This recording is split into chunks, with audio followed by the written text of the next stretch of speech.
Sangare kuna yambolo di nyogoma ko jamana be yiriwa amedu auke alsa alakana ni beni basigi en fe no malikono ni mato awmbe do décryptage konna la isa kabasidi be alebe yanno akalla bembela jelen sabatira kaba so komale na décryptage obenatali ke femi kan o de flenie mamunun ku no minena ku ba feranan basigi balia e fanga frontier fanga konna la abe fomi ma ko affaire de déstabilisation de la transition fem koni cour suprême ale koni ni manunga kiritike kunu Isa Kaba Sidibe alebe nyefoli kanye. Isa Kaba intogoma. Da tumota ka ifo ka Amadou El Konare fo ka an lamabaga na filabaga bela jele fo manaka fonfo. Ajaran bela jele ka ba mbi yere fo bisimla amedu anga baro konna la télé. Ambe fe gaddo di fi bade. Ametanya fe ame hini la vie. Kaba akadanye iga nyefoli ke ko affaire de déstabilisation an hakilla jigi ka ko kera chukodi. Yoro hakilla jigina yere afo hakilla jigina décembre kalo kile mugan ani kelen san bafla ani muga o kunche to yere wakati me mugo be ga nyagale kunyashin san kunche wakati ma don la choudron mineli nana damne na Mohamed Yusuf Bachili la bololo sanfɛ ka ira ka fɔ ko maa dɔ taara ka taa Mohamed Yusuf Bachili ta a fɛ yoyi nɛgɛ kanɲɛ 21 wagati kunnafoni kɛra bɔlɔlɔ ka bɔlɔlɔ fa décembre kalo tile 22 minɛniw continuera n'i ye a bilan kɛ i b'a ye ka fɔ kunnafoniw sɔrɔla ka fɔ ko maa damadɔnu minɛna a fɔlɔfɔlɔ Seku Traoré n'o kun ye jamanakuntigi yɛrɛ jabala o secrétaire général ye ka fara ale ka Mohamed Yusuf Bachili Aras Bach ni bɛɛ lajɛlen b'a dɔn ani Agib Makital ni o ye AGFO o directeur général adjoint ka fara ale kan Mamadou Kone n'o ye trésor cakɛla dɔ ye ani Suleiman Kansay o fana ye trésor cakɛla dɔ ye ninnu maa 6 ɲɔgɔnna tigɛ sera ka da olu kan k'a daminɛ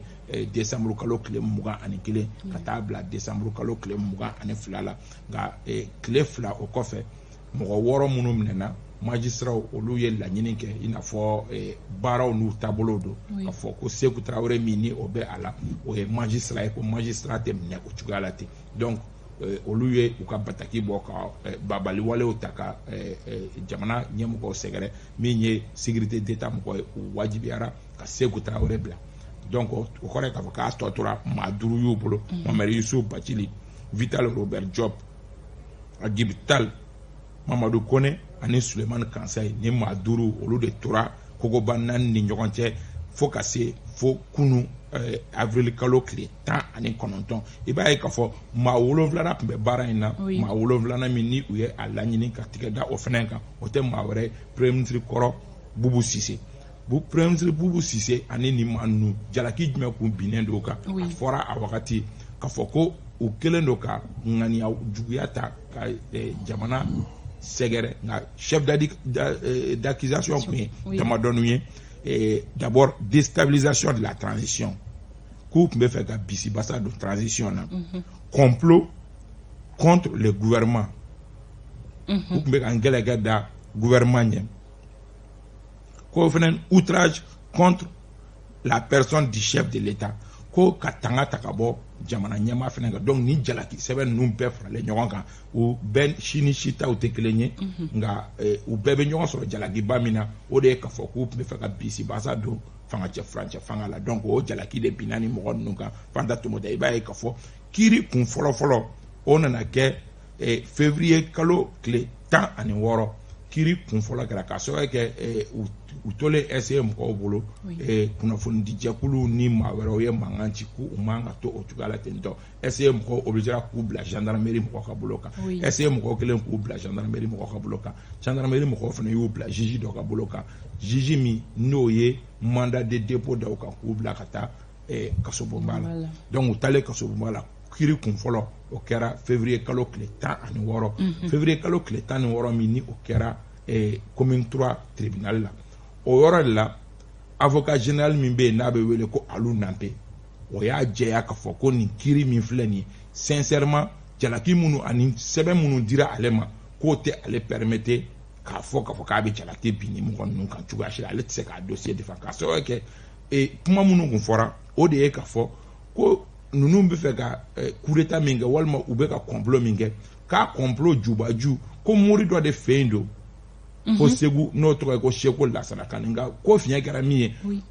mɔgɔ minnu ye jalaki bin olu yɛrɛ ma bɔ n'o ye nka u y'o o kɛ bɔlɔlɔ kan sɛbɛn de ye k'o di kunnafonidila dɔw ma olu k'o bila bɔlɔlɔw sanfɛ k'a yira k'a fɔ ko dɔ taara ni sogo ye kuluba ko k'o sogo saraka sogo ko min ye kuluba secrétaire général yɛrɛ ye k'o yɛrɛ kɛra sababu ye k'o tila mɔgɔw ni ɲɔgɔn cɛ kuma minnu ni kun ni ju t'u la kosɛbɛ donc alu nanpe y'i kanto o la k'a fɔ ko olu minnu dira nin ye n'u bɛ bɔlɔlɔw sanfɛ ale tɛ se k'i sinsin olu kan cogoya si la k'a fɔ k'a bɛ jalaki bin n'o ye donc ale fɔlɔ de y'i kanto ko ka kiiri ko k'a bolo kan nka kiiri tigilamɔgɔ tɔw olu m'a bolo kan kiiri kun filanan nana kɛ marisi kalo tile 2 cour d'appel la o temps kɔnɔ yɛlɛmaba donna kiiri tigilamɔgɔ olu ka bulon kɔnɔ alu nanpe min tun ye avocat général ye ale bɔra a nɔ la donc kiiri kunfɔlɔba dɔ tun kan ka kɛ nin bisibasa in kɛra sababu bɔra a dɔgɔ kɔrɔ donc kun filanan in na kɛ marisi kalo tile 2 o fana na kiiri tigilamɔgɔ minnu bɛ alu nanpe ye kuma kelen fɔ an bɛ hakɛto ɲini kɛ alu nanpe ye kuma kelen min fɔ olu fana tilala ka segin o kuma kelen kan k'olu ɲɛ tɛ fɛn na nin kiiri in kɔnɔ donc o don maa 5 ninnu kan ka kana bila pewu nka o kiiri kun cɛlen kiiri yamaruya dɔ bɛ yen nɔ min bɛ procureur général yamaruya a ka se ka weleli wɛrɛ k'a fɔ ma ko pourvoi en cassation donc Idrissa Arizo Mayiga su kolen kunnafoni sɔrɔla ORTM journal la k'a fɔ ko Idrissa Arizo Mayiga ko ale ye weleli wɛrɛ kɛ donc ni o yamaruya min b'ale bolo n'o kiiri bɛ kɛ o kiiri bɛ taa kiiri bɛɛ lajɛlen sanfɛta digi dan ye dɛnɛ ye cour suprême donc o kiiri de tun bɛ yen kiiri bunakun la laban Mali kɔnɔ n'i kɔni tɛmɛna niveau kan fo n'i taara sɛzili kɛ kɔkan kiiri bulon na n'o tɛ Mali digi dan ye dɛnɛ ye yɔrɔ min Mali dɛnɛ kiiri dɛnɛ kun an b'o niveau de la kunun n'o ye cour suprême ye donc cour suprême fana y'i sigi ka ko in jateminɛ k'a ye k'a fɔ ko Idrissa Arizo ye weleli min kɛ k'olu bɛ o weleli o cɛ tigɛ k'o fili kɛrɛfɛ kiiri tigilamɔgɔ tɔ ninnu ye min fɔ k'olu fana sɔnn'o ma ko foyi élément matériel foyi tɛ olu bolo min bɛ se k'a sɛbɛntiya k'a fɔ ko nin maa ninnu tun bɛ fɛ ka fanga dafiri kɛ walima k'u ye nin ko ni minnu fɔra k'u ye olu kɛ donc n'i y'a résumé ko in bɛɛ lajɛlen bɛ tali kɛ nin de kan kunun kiiri kun cɛra o de kiiri kun cɛra nin de kan kunun Amadu n'i ye kiiri dɔnbaaw yɛrɛ ka kuma lamɛn n'o ye maa minnu bilala u ka avocat sɔrɔnando baw caman ye u disi gosi ni fɛn dɔ ye ni o ye l'indépendance de la justice malienne n'o ye Mali kiiri ka kana bila mɔgɔ bolo jantu kan na sabula fɛn dɔ ka di faga ɲɛmaw ye nka u ye kiiri dɔ tigɛ min bɛ taa olu yɛrɛ juguya la u caman ka kuma bolila o kan nka kaba est-ce que kiiri kɛlen k'a ka baara kɛ a ɲɛma nin cogoya in na ka jotigi jo ka jalakitigi jalaki olu yɛrɛ ka fɔ la maa minnu tɔgɔ tun bɛ ko ninnu na e yɛrɛ ka jate la u ka taabolo comportement kan ka kɛ jumɛn ye nin kɔfɛ sisan nin kɔfɛ comportement kan ka min ye d'abord bɛɛ ka jisuma dɔɔni k'i koliji la ka sababu kɛ n'i y'a mɛn a bɔnna a sigira a kan fɛnɛ de u ka fɔ k'o jɛya tiɲɛ don kiiri ye a jɔyɔrɔ la maintenant jalaki min binnen don u kan c'est vrai k'a yera k'a fɔ u nɔ tɛ a jalakiw ye mais maintenant olu de fɛnɛ ni bɔlen min filɛ u kana na kiiri tigilamɔgɔw ɲugun u yɛrɛ la n'u yɛrɛ comportement ye u kana kiiri tigilamɔgɔw k'a sɔrɔ kɛ kiiri tigilamɔgɔw y'a fɔ ko jalaki min binnen don a kan ko aw nɔ tɛ k'aw tun tɛ fɛ ka jamana déstabiliser an dun b'a dɔn k'a fɔ politique ŋaniyaw ni ko wɛrɛw bɛ yen nɔ siga kun donna mɔgɔ caman dusukun na dossier in yɛrɛ la maintenant maa minnu kun jalakilen don u kan ka comportement exemplaire kɛ u kana tɛmɛ hali ni ɲɔgɔnna kow da fɛ bilen o ye ne ka hakilina ye o la sincèrement Ala ka o faamuyali ko ɲuman nɔgɔya bɛɛ lajɛlen ye kaba kuma kuncɛ kuma ni affaire in kan kuma kuncɛ kuma ye min ye le plus simplement que possible an bɛ kiiri tigilamɔgɔw bɛɛ y'u fo nin ka kɛ ko daminɛ ye ka sababu kɛ min fɔra a tun bɛ an ka jamana yɛrɛ ɲugun don an ka jamana yɛrɛ kiiri la parce que hali ni mɔgɔ min tɛ kiiri tigilamɔgɔ ye kuma minnu nana bɔlɔlɔw sanfɛ kɛrɛkɛrɛnin fɛ k'a jira k'a fɔ ko sogo de tilala olu fɛn ninnu vraiment an bɛ niveau min na bi an ka kiri man ka kɛ o niveau la k'a fɔ k'u taara sogo tila u taara nin don ta u taara nin bɔ tan zango ka tila ka tɛmɛ n'o ye mɔgɔ wɛrɛw de fɛ n'a kun marchera n'a ye kiri tigilamɔgɔw ta ni kiri tigilamɔgɔ dɔw kun don peut-être que a bɛ marcher ni o tigi ye mais kiri tigilamɔgɔ minnu bilala nin baara in na sincèrement u ma sɔn ka bin o jan kɔnɔ cogoya si la ka sɔrɔ kɛ olu bolo élément matériel n'i ko ko mɔgɔ dɔ bɛ fɛ ka coup d'état kɛ soit téléphone kanw bɛ yen nɔ est-ce que mɔgɔw yɛrɛ téléphone kanw b'aw bolo k'a yira k'a fɔ ko ne ni Amadu kumana an y'a fɔ k'an ka ɲɔgɔn sɔrɔ nin yɔrɔ la an ka marifaw bilalen bɛ mais civil dama faralen ɲɔgɔn kan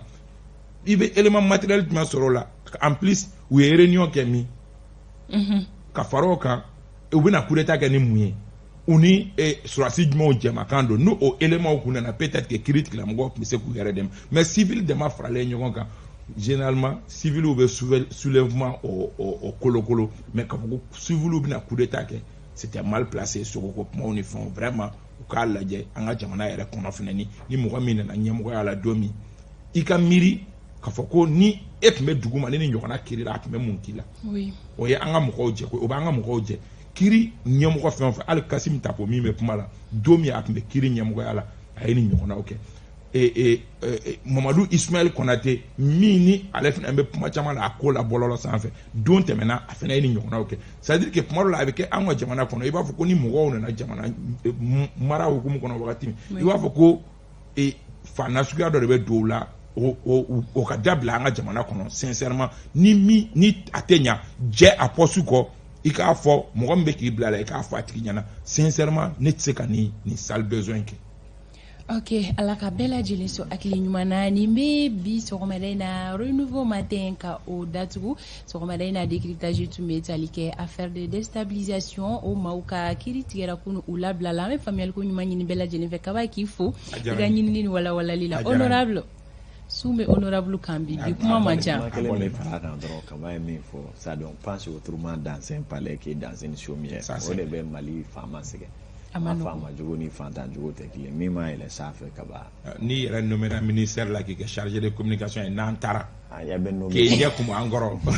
a bɛ nommé fɔlɔ a y'aw ka voix di yan ni nommé la tuma min na an b'o kuma kɛ baasi tɛ ka kanubaga bɛɛ lajɛlen fo anw ka dibila baara kɛbagaw an bɛ foli belebeleba di aw ma Seydina Omar Keita ale bɛ réalisation na nɛgɛw karafe bɛ Fuseyi ni Dawu Bolo fɛn min ye diffusion ye Z Traoré ale bɛ o yɔrɔ la fɛn min ye Zie Burama Kone an bɛ sɔgɔmada fɛ foli di ale ma ani Mohamed Touré ninnu bɛɛ lajɛlen bɛ montage kɔnɔna la nɛgɛ kaɲɛ 9 Adel Samake ale bɛ na dugu kunkanko kɛnɛ sigi Adel ka labɛnw bɛɛ lajɛlen sabatira ka ban an bɛ kan bɛɛ bolo da ɲɔgɔn ye sini sɔgɔma 8h pile an bɛ ɲɔgɔn sɔrɔ yan nɔ ala ka tile yɛrɛ